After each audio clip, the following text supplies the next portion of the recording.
Hello, everyone, and thank you for joining us for the Planning for Private LTE and CBRS webinar. The CBRS band creates many opportunities for the building of private LTE and other networks, but with the planning and deploying of these networks comes a unique set of challenges. This webinar is going to discuss some of these challenges and how to address them. In a moment, Brian Jones from EDX will walk us through several important considerations when planning for private LTE and CBRS, including high-resolution geodata for the 3.6 gigahertz band, specialized studies for private LTE networks, automatic site placement tools, and new features in SignalPro that enable large-scale designs. If you have any questions during the webinar, you can input those into the webinar panel, and we will answer them towards the end of the webinar. And now I will pass the floor over to Brian Jones. Thank you, everybody, for joining us here today. Like Rory said, there are a lot of exciting opportunities in the CBRS band right now, and we've been getting questions from current EDX users and prospective EDX users alike about whether SignalPro can address these various different opportunities within the CBRS band. And so today I'd like to give kind of a high-level overview of how those features can apply to specific use cases, and then also drill down into a few of the specifics that our current existing SignalPro users should make sure they don't miss as they move forward with CBRS projects. And I'll be jumping back and forth between my slides and some actual SignalPro examples, so forgive me for that. A quick overview of the CBRS band and what the opportunities are like there. The FCC is authorizing this portion of the mid-band spectrum, or I should say has authorized, a portion of the mid-band spectrum for shared commercial use where you can deploy your own private LTE system that's coordinated by this tiered spectrum access system to make sure that we don't have interference problems. There's an automated system. The band itself is comprised of 10 megahertz channels. In other words, the bandwidth is 10 megahertz, ranging from 3550 megahertz or 3.5 gigahertz roughly, up to 3.7 gigahertz roughly. And so there are 15 channels in the band there, and those can be aggregated together or doubled up to provide more throughput. And so there are going to be three different tiers of access, the first one being incumbent systems. And then in the first 10 channels of the band, there are going to be these priority access licenses that will be leased by auction, basically, that'll give you priority access to one of those channels within the band. And then for those channels that aren't taken up with priority access, we'll have general authorized access, which allows some coordinated but sort of less regulated access to the band. Those priority access licenses will be granted by lease, and no more than 7 of those will be issued per county. So of the 15 channels, only 7 of those can be leased out as priority access licenses, leaving some other channels open for the general authorized access. Additionally, a licensee can aggregate up to 4 PAL channels, so that's 40 megahertz, within any given county. So that allows for a lot of potential throughput for a lot of different use cases. And finally, of course, CBRS equipment conforms to an LTE-based standard that's really well defined, and the equipment is really well defined. A bit about the use cases and opportunities for private LTE networks. There are many diverse opportunities here and potential applications. Because the mid-band and the LTE technology offer these high data rate capabilities and still reasonable propagation through clutter into buildings, that kind of thing, that makes it really ideal for a wide variety of applications that have fairly high data demand, but still need some non-line of sight, middle range kind of performance. And so those applications include purely indoor IoT applications, such as building sensor networks, indoor positioning systems, point of sale systems, that kind of thing, and out to outdoor and campus level systems like push to talk and mobile data over private LTE, or even outdoor fixed broadband data distribution, such as data distribution to homes or businesses, kind of that last mile delivery with high data rates. And then, of course, industrial automation of all kinds, both in manufacturing facilities, which can be indoor and indoor-outdoor environments, or mining, in energy and smart grid, those kind of things, agricultural automation. There's just a ton of different use cases that can be addressed with the CBRS band and this very flexible equipment that we're seeing come out for the band.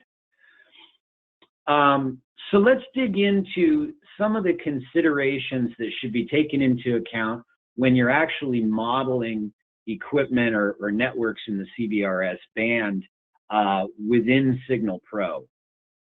So like we said, the CBRS band is more vulnerable to clutter obstructions than other traditional cellular frequencies.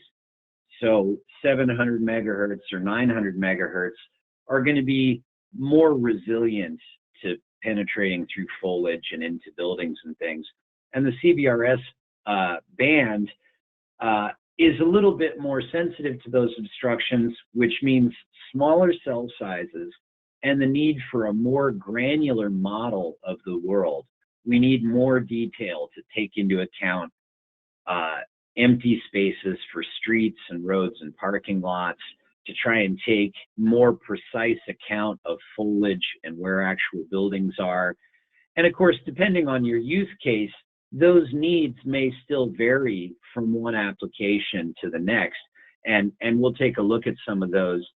I'd like to look first at outdoor use cases.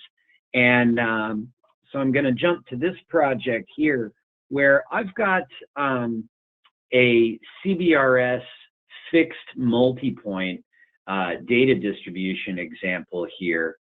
And this gives me a nice detailed path profile to any one fixed subscriber location. And that path profile should be based on the most detailed clutter data that I can get, because the band itself is more reliant on line of sight or near line of sight. And so in this case, you can see I've got a nice clear path above this clutter data. And let's talk about that clutter data itself. Whereas in the past, maybe 30 meter or 15 meter data was adequate for doing cellular or land mobile type macro outdoor coverage, when we're looking at this band and the sort of mid-range propagation levels or mid-range propagation distances, it really requires a more detailed map of the environment. And so one of the things that EDX SignalPro supports is clutter height data along with your clutter data set.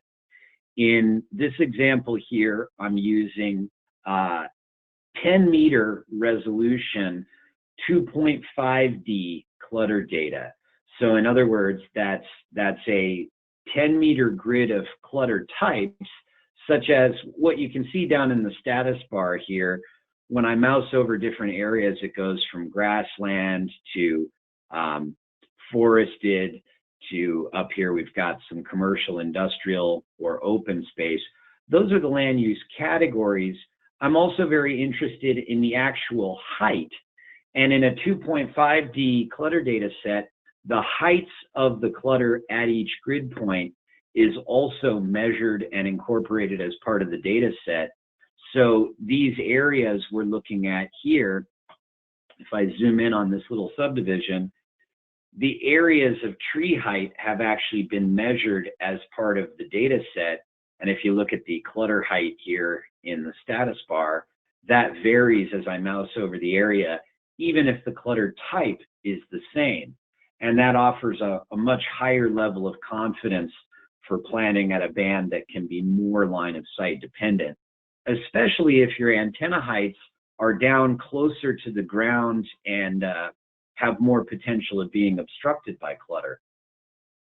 Now, this 2.5D data is a custom data set that's really much more affordable than data like this has been even just a couple of years ago. So this is an exciting offering, and we're happy to help you get an estimate for this type of data to suit your planning needs for your, mission critical outdoor project. We also offer a subscription geodata service that, let me show you an example of our CBRS geodata. So I'm going to go into this same area. This is Kennewick, Washington we're looking at. And you can see this is the same area that we were viewing before with that fixed multi-point project. And I'm showing the clutter heights for this 2D CBRS data set, where we still have a high level of detail. When I zoom in, I can still see streets and roads, and in a lot of cases I can see individual building footprints.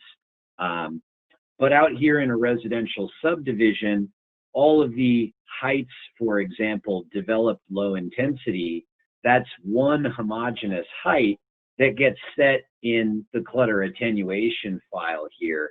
So this category here is being taken as 4 meters in height across all of that category. It's not from a measured value.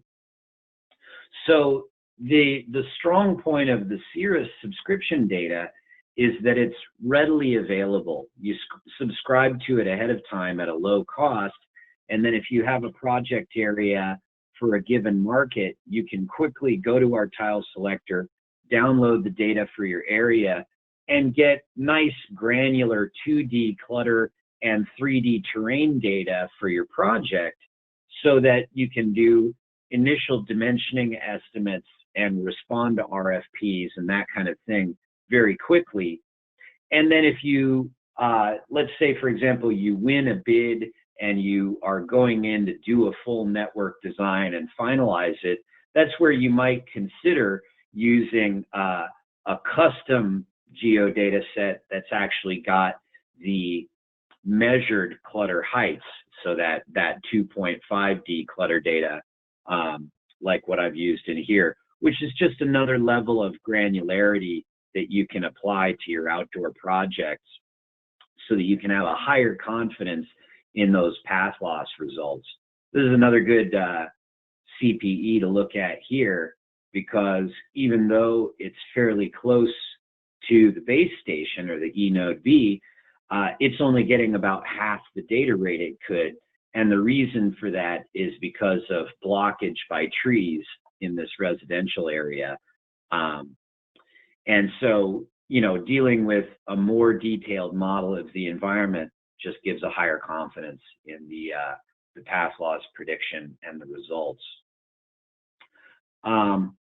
The other data sets that we can support, of course, we've got our EDX CBRS 2D hybrid clutter. What we were just looking at was the EGS Technologies 2.5D 10-meter clutter. And EGS Technologies is the data partner with EDX. And so we can help you get that geodata at no additional cost. You can do that through EDX if you want. Feel free to reach out to our sales team if you'd like estimates on any of this data.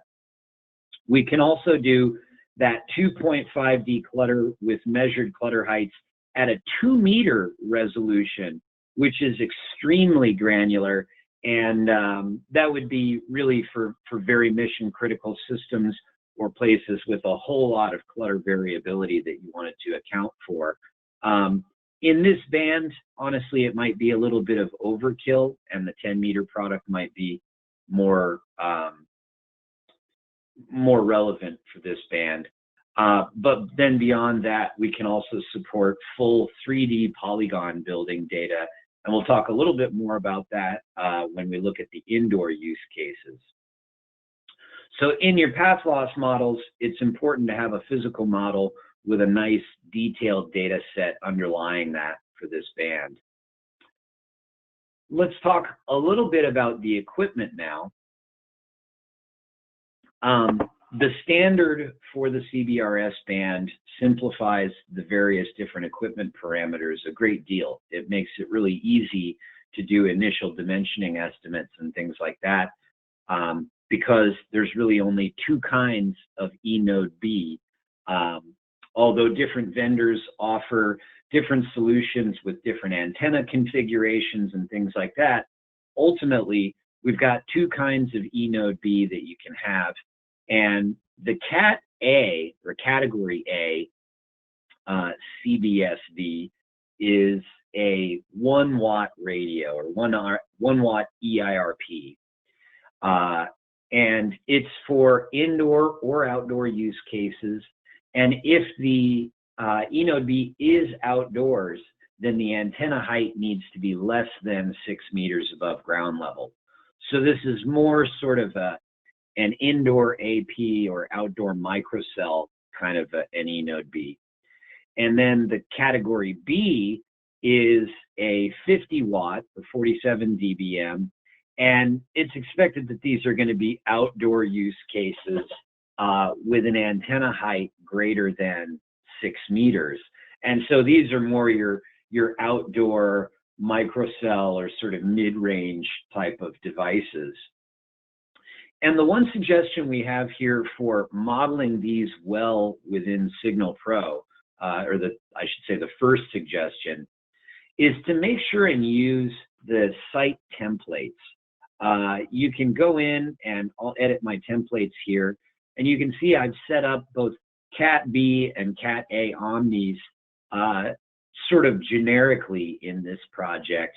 I can also go in and set up particular vendor configurations of, different ways of arranging my antennas or different MIMO configurations, and making sure that you set up those templates for the vendors that you're looking at. And it just allows you to evaluate the differences between different equipment, even though, the critical link budget parameters are going to generally be the same. It allows you to evaluate the subtle differences without having to go in and edit the parameters on all your existing radios, that kind of thing. So if I go in here, you can see I set a center frequency band. My system name type here, I've set to LTE because I'm using the LTE module for some of those additional studies, and we'll talk about that. I can also set this to generic transmit receive if I'm only just going to run some sort of basic received power coverage studies, that kind of thing. In the transmit parameters, of course, because this is Category B, I make sure I've got a 47 dBm EIRP. And in this case, I can have my antenna up at 9 meters off the ground level. In my receive parameters, I've made sure that I put in a 10 megahertz channel bandwidth, and the lowest CQI level for LTE is actually at a -6 dB C to I ratio. So I've input that to give sort of a minimum required service threshold. And this just makes it so that regardless of which study I run, my numbers are set up correctly. And I should have put in here my MIMO type for the equipment in question. Most of the LTE equipment on the market, not all of it, but most of it, is using some form of MIMO, either 2x4 or 2x2 or 4x4 MIMO B is the one that I've seen commonly. But that's an important thing to look at in your data sheet for the equipment, because we account for that up here under the RF systems MIMO adaptive antennas. And as you can see, that has for example, 2x2 MIMO B has an impact on the actual data rate, the throughput that you can achieve. And so you want to make sure that you account for that MIMO type correctly on the equipment. Talking about the end user devices here, there's only one kind of end user device. And one important consideration is that the ERP on those end user devices is limited to 23 dBm. So it's important to consider the uplink case, as you may find that for a lot of applications, it's actually the uplink link budget that's more difficult to achieve than the downlink. The applications for the end user device can be indoor or outdoor, fixed or mobile. You know, this can be a push to talk radio that somebody's carrying around, or it can be a fixed CPE or subscriber on a pole or on a rooftop. Even in an indoor environment, you could have a fixed like point of sale system, that kind of thing. And so the way we would model those in SignalPro is for fixed devices, of course, I'm going to use my CPE types, and I've set up a rooftop demand point as though it's on top of a home. And again, 10 megahertz channel bandwidth, and my maximum transmit power, I've put in my 23 dBm with no antenna gain here, so that I'm not exceeding the power level on the uplink case either.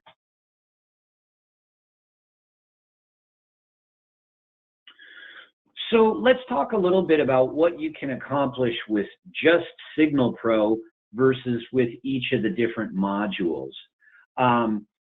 SignalPro, without any additional modules, just by itself, includes support for the CBRS frequency band.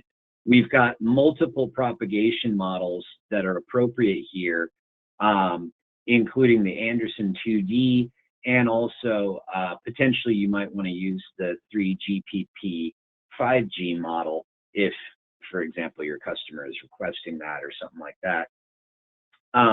But the frequency band is available whether you've got any features or not. So if you want to create coverage maps or point to multi-point fixed networks like this for the band without necessarily putting the extra investment into the LTE module or the DAS module, then you can do these outdoor coverage dimensioning type of projects with just SignalPro only. And it's important to remember that SignalPro only includes the multi-point feature set so that you can do precise fixed subscriber designs and have path profiles for each one of those subscribers. What the LTE module and the DAS design module offer are additional study types so that we can get into more detailed, specifically LTE performance criteria, and design aids to help speed up the design of especially larger networks. And so I'd like to dig into those features a little bit. And again, one of the things that we want to talk about with SignalPro is that we've got a variety of subscription offerings now, including both SignalPro on a subscription basis, which allows you to have SignalPro and access to those features without a big capital expenditure right up front. You can start on just monthly or even a usage-based model where we track your day-to-day usage. And then with the Cirrus geodata subscription, that gives you pre-authorized access to high-resolution data so that you can respond immediately to any RFPs or any customer inquiries that may come in. So let's talk about the LTE module features and drill down into how you would want to set that up in SignalPro. So the features that you get when you add the LTE module on the SignalPro are a bunch of LTE specific studies that use the performance criteria standard to LTE.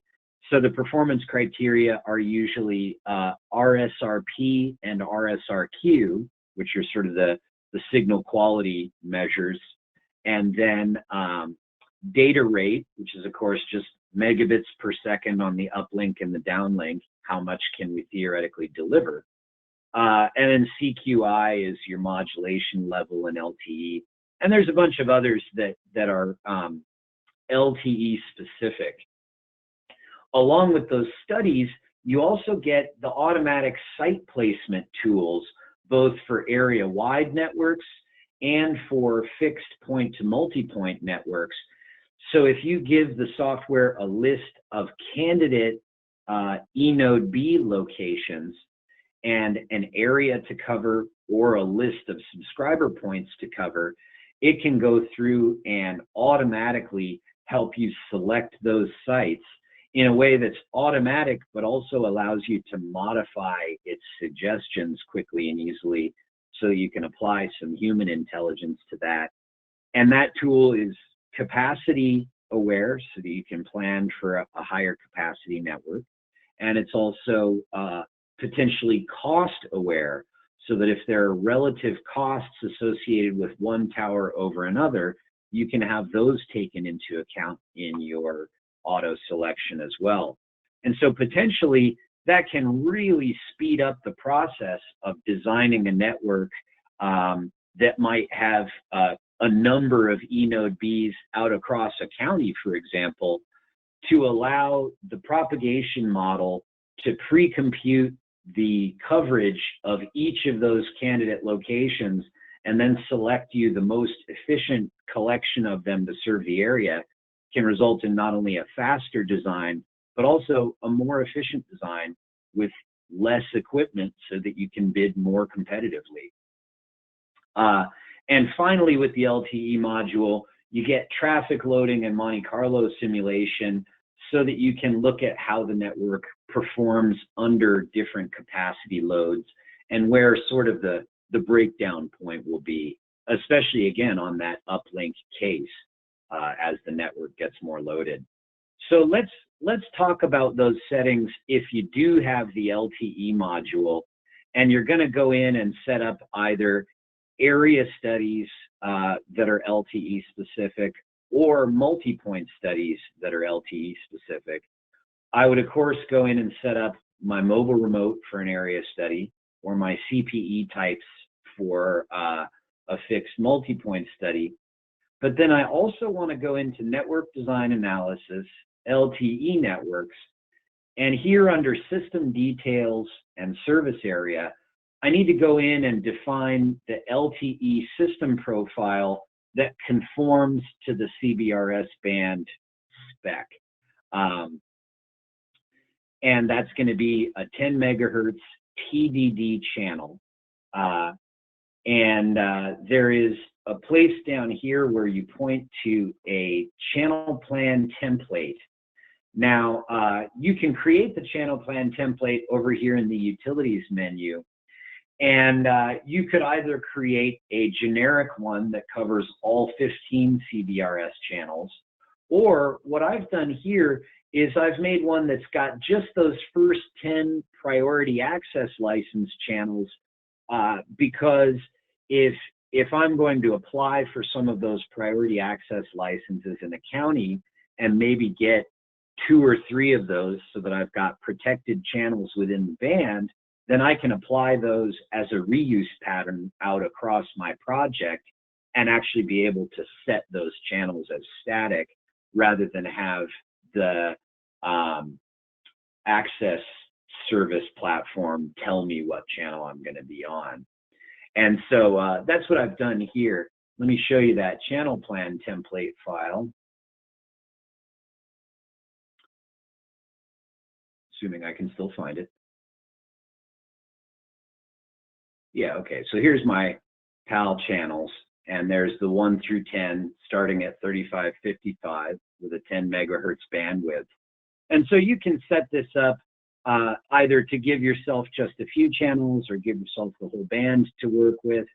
And then once I've pointed to the channel plan template and set up my system profile appropriately, I can either go in through the spreadsheet editor for sector channels, and I can apply these channels, you know, explicitly by just assigning them through the spreadsheet editor to each radio.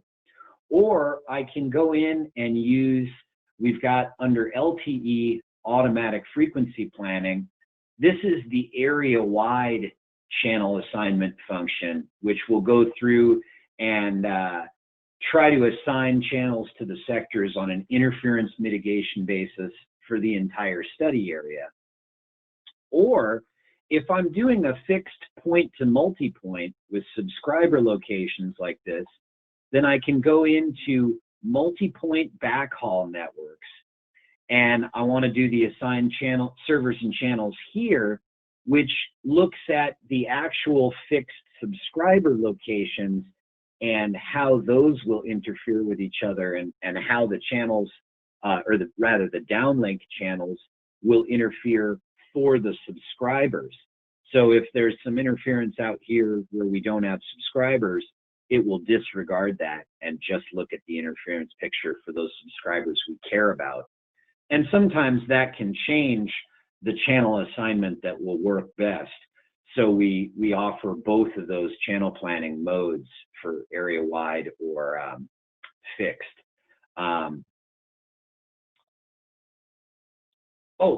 Finally, the traffic simulation. If I want to go in and look at how this network performs under load, what I would do is go in under traffic loading here, and I can set up different types of users. So under LTE traffic definitions, I can set up different user types.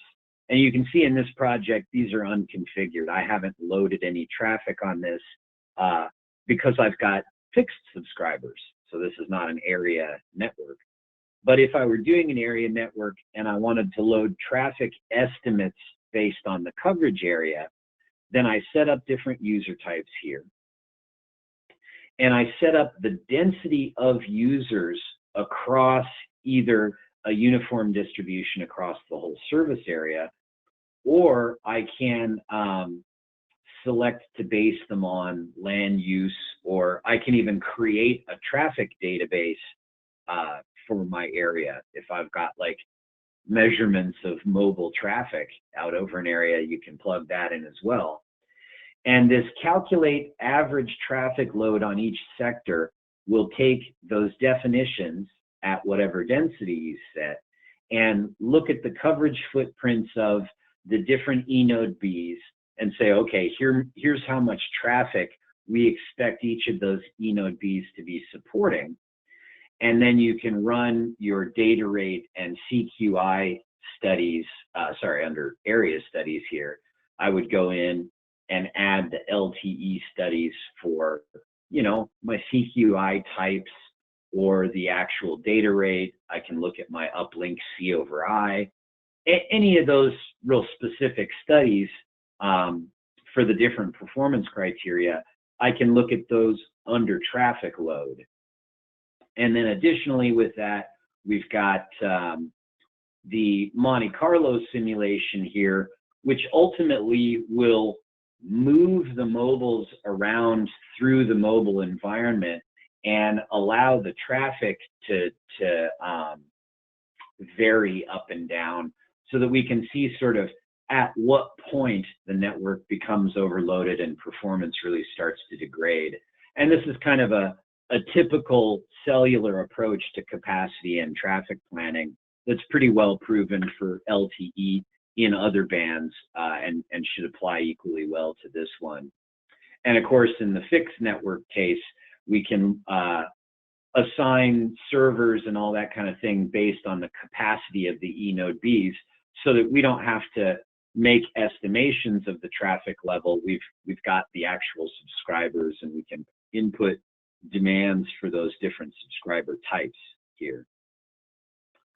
So that's the LTE module in brief, and I encourage you to reach out to us either through your sales account contact, or make, if you're already a SignalPro user, make yourself an account through our customer support portal.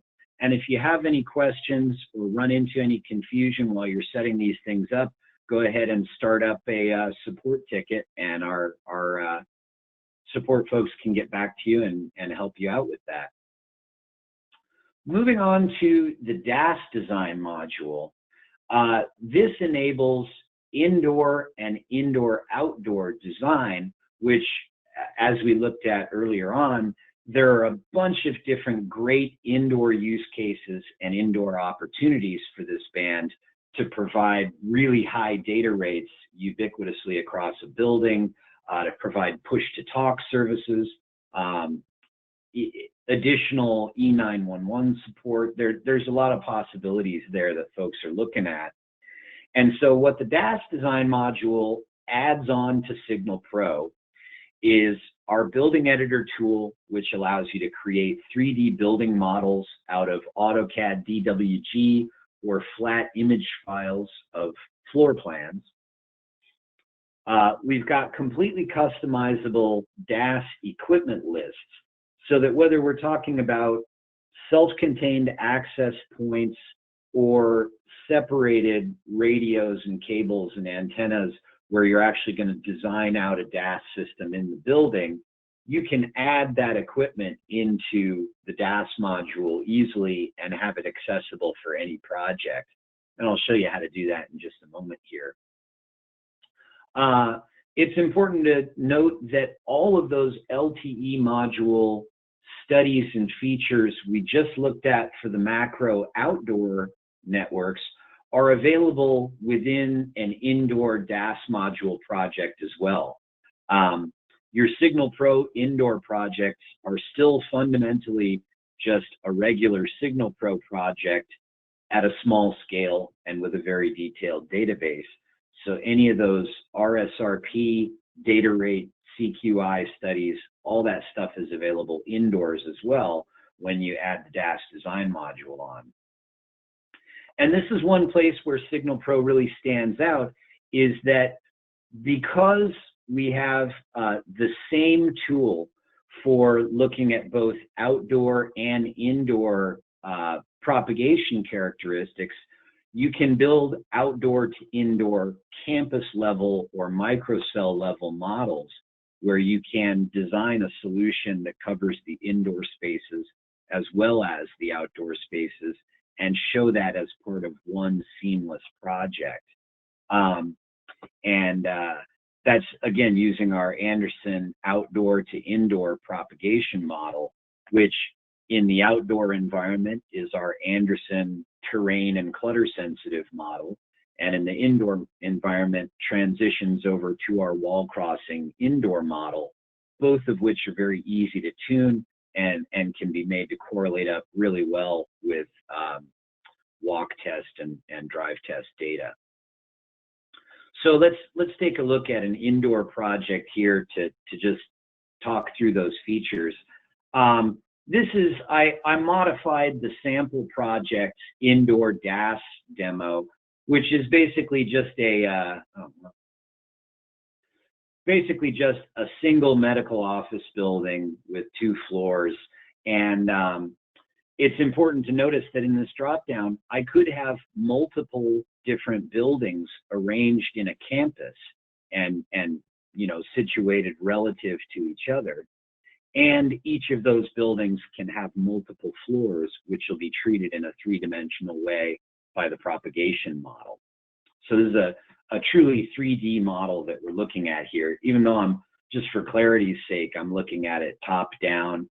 And I've got my wall materials color coded here so that my exterior wall is in black, my interior sort of plasterboard stud walls are in blue, and then this red wall over here is actually a shielded wall for the X-ray room. This is where our X-ray is, and so that's got, as you can see, quite a lot of extra path loss associated with that wall material type.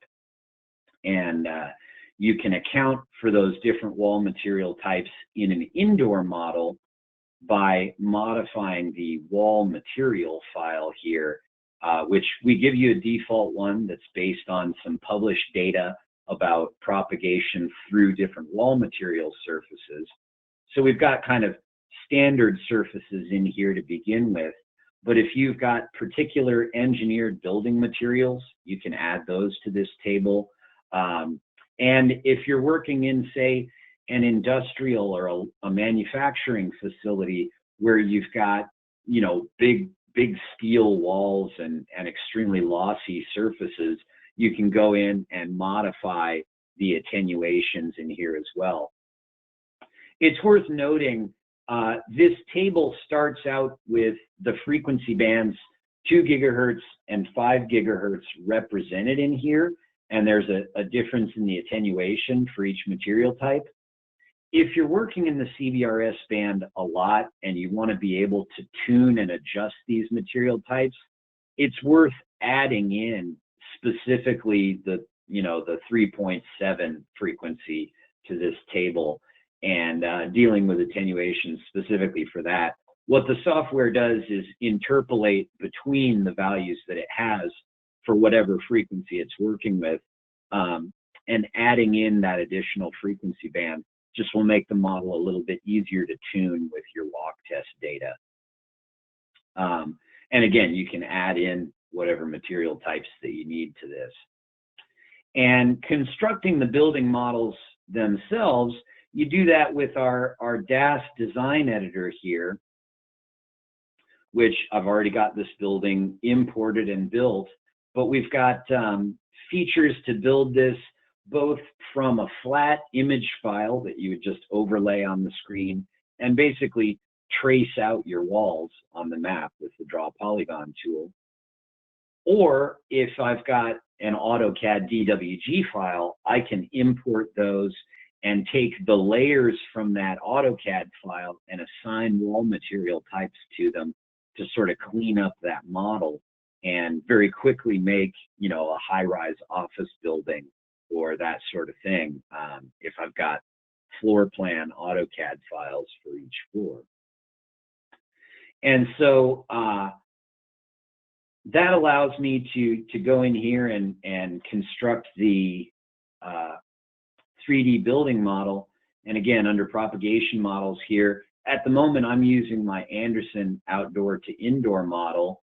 If I wanted that to run a little more quickly and I'm only interested in a purely indoor case, the eSIM model or EDX Simplified Indoor, that's also under the specialized category here. So you have to have the DAS Design module or advanced propagation in order to have this. But that's purely our wall crossing model where you have an indoor path loss exponent for the near field and then the far field.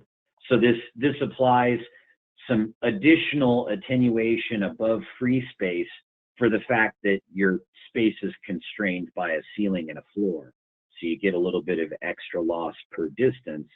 And then that floor to ceiling height helps to set that algorithm as well. And then all of the additional losses come from that wall material characteristics file that I was just telling you about. If you have 3D detailed building data and you want to do ray tracing, we also offer 2D and 3D ray tracing. And in fact, as part of a recent initiative, we're just getting ready to release a new fast EDX 2D ray tracing model that's based on the same optic ray tracing fundamentals our existing, our previous ray tracing model was, but it runs much more quickly and it leverages modern technology more effectively. So you can use that much more efficiently if you're using the advanced propagation model. So in this way, I can quickly do coverage for indoor spaces and or campus environments and design out an entire solution, both with indoor and outdoor elements all in the same project. And that's if I have both the LTE and the DAS Design module features on my SignalPro. So just to review and wrap up real quick, the EDX network design tools, whether you've got just SignalPro or SignalPro plus the LTE and DAS module, they enable rigorous CBRS network planning for any of the many diverse use cases that we see emerging out into this space. And we include support for indoor, outdoor, and even mixed campus level environments.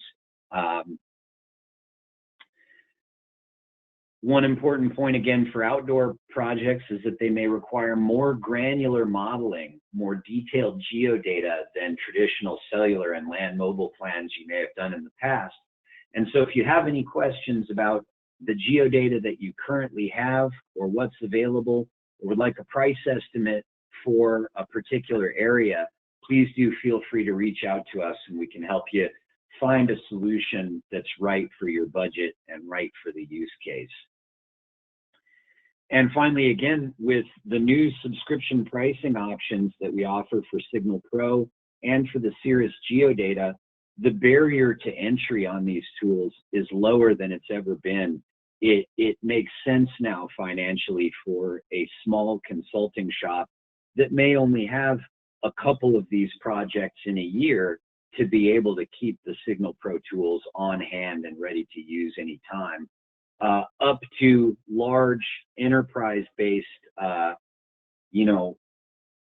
examples where you may need many licenses and flexible licenses available to different engineers on your team.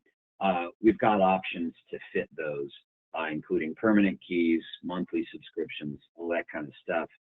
So if you're looking to pursue some new opportunities in the CBRS band, and whether you've currently got the SignalPro tool or you're just considering adding it to your toolkit, do feel free to reach out to us about the particular use cases you're looking at, and we can help you find the solution that's right, or just help you figure out how to leverage the software you've already got to do as much as you can and win some of those opportunities.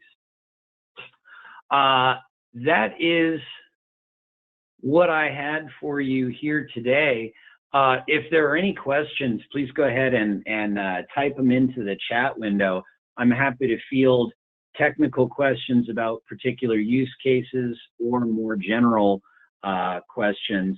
And, if you come up with something later, again, feel free to reach out to us over email. Rory, have you seen any questions come in over the course of this so far? Yeah, so the one here is what prop model would you recommend for CBRS outdoor project with someone using 2 to 10 meter clutter height data? Gotcha. Great question. So if I go into my project tree and go to propagation models here, I should have changed the name because I'm not doing millimeter wave in this project. There we go. I fixed it.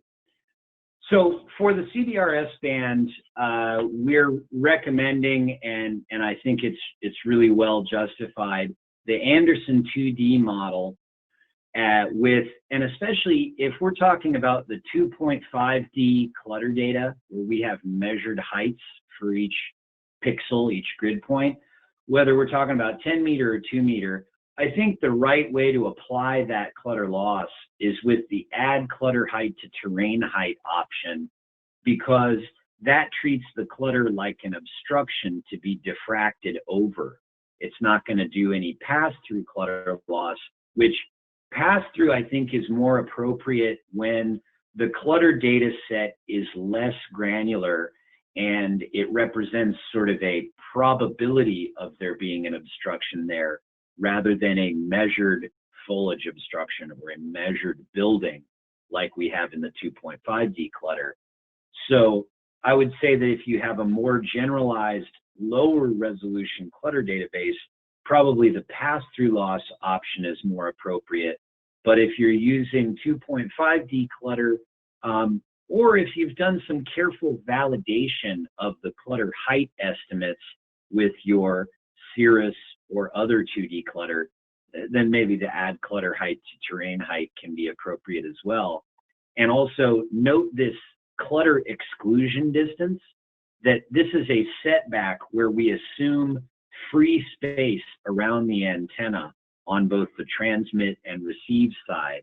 And so in a fixed engineered application where we have fixed subscribers, you like to assume your field engineer is not going to point the subscriber antenna right at an oak tree or anything like that. And so we presume some distance of clear space around the antenna as part of the model. And depending on your situation, you might make this a very short distance to account for all the clutter that might be there, or you might back it off and say, okay, we're going to have at least 20 meters of free space around the antenna because we're going to ask our field engineers to do that. And so this is the model that I think is really most appropriate and applicable. The 3GPP model is also a model that includes some terrain sensitivity and has a couple different choices for the environment. And if you don't have detailed clutter data, this is probably a really good model to use because the additional clutter-based loss is built in as a function of distance in this model.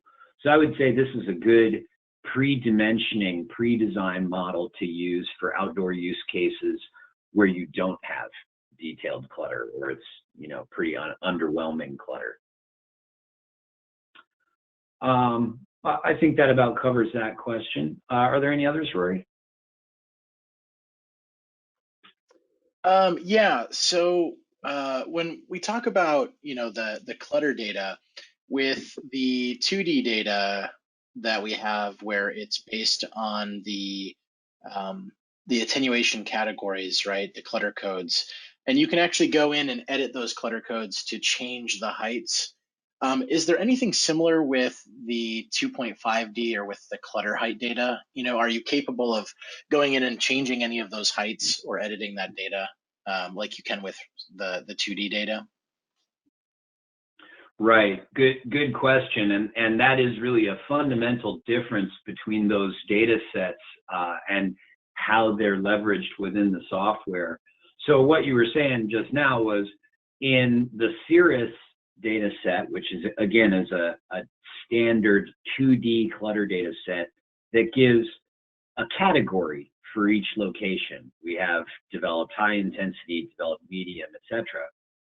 And when the propagation model evaluates a path, it's going to assume a clutter height based on whatever you've set as the average height for that category.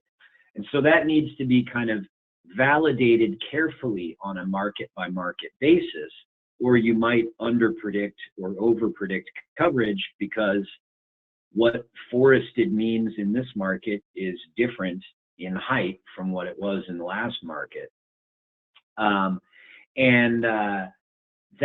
That's totally adjustable when you're using a 2D clutter data set.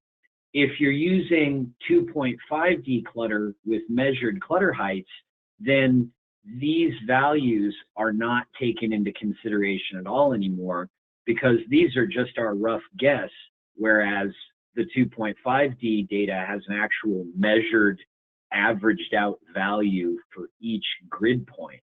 And so, of course, the 2-meter data is going to be much more granular. And if you've got really variable heights, you'll see that variability more clearly in 2-meter data. But in either case, whatever's measured for the grid bin is going to be better than our guess. So there isn't any adjustment factor that you apply to the heights on the 2.5D data. Now you can still tune that 2.5D data. If you use the clutter pass-through loss instead, then the clutter heights are set by the measurement, and you can go into the clutter pass-through loss tab though And these loss values can still be adjusted. And in fact, when I've got the pass-through clutter loss option turned on, this tune pass-through loss option is available, which is where I can plug in drive test data, or measurements that I've pulled from actual subscribers in the field, or whatever measurements I have. I can plug that in here, and it will automatically look for the best fit to adjust those pass-through loss values, so that your prediction matches your measured as close as possible. And so the 2.5D data is very tunable, just not the height characteristic of it. Okay. What else you got, Rory?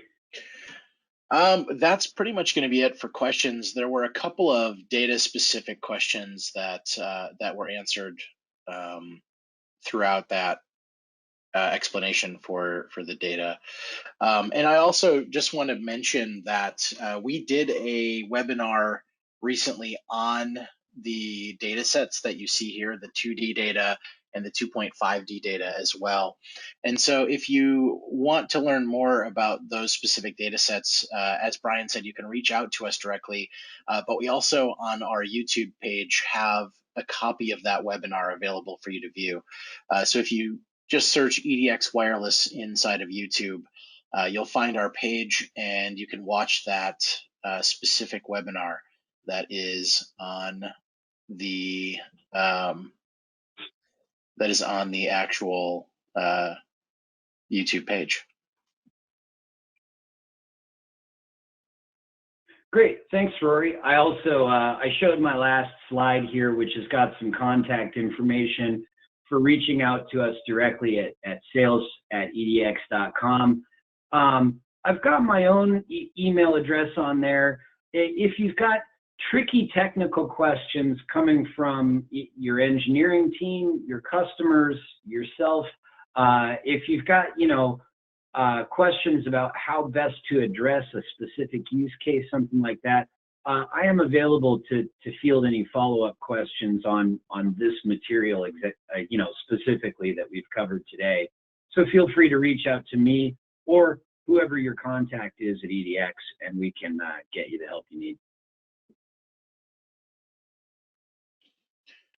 Well, perfect. I just want to thank everyone for joining us today, and for being part of this webinar. And thanks, Brian, for all of the information that you've shared. Again, just like before, a copy of this webinar will be available on our YouTube page after the fact. And Brian. Yeah, thank you everybody for attending today, and hope to talk to you soon.